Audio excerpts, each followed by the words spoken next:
I got my new phone and I had an option to open my phone using my face, which was amazing. And actually I tried putting on sunglasses, I tried putting on a hat, trying to trick it. It didn't really work. I was quite amazed with the technology.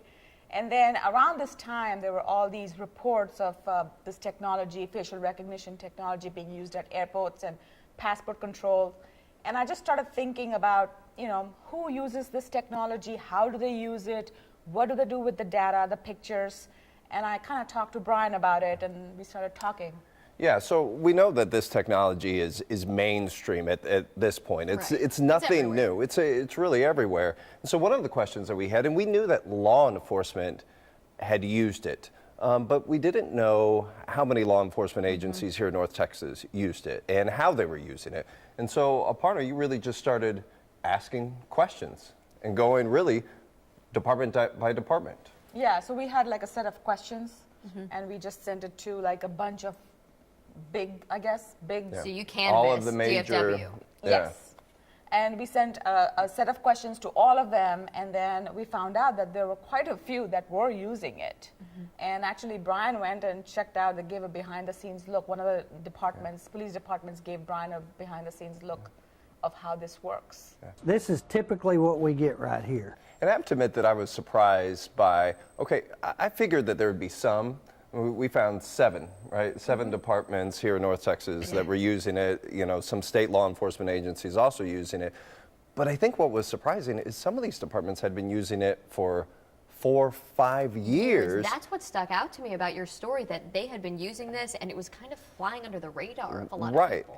And as a reporter, I felt like almost a little guilty, because here I've been reporting in this market this whole time and reporting on these different police departments, not knowing that they had this technology and that they were using it. I think one of the misconceptions that we had, and the Irving Police Department kind of showed us this, is I think a lot of people assume that it's simply a match for a match. Like you go in and here's the photo, and bingo, here's the match of the perpetrator.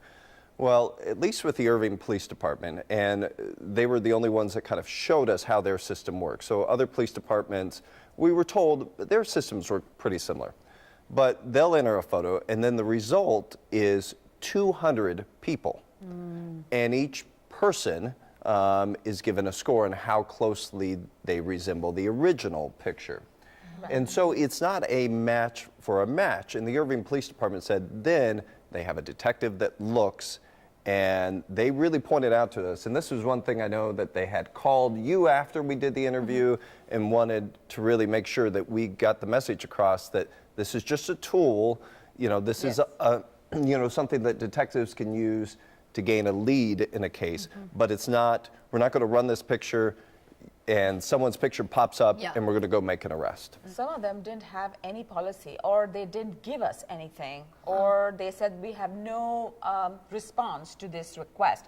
I had to put in open records requests for all of these, to get all of these policies. It wasn't something that was readily available online or on their website.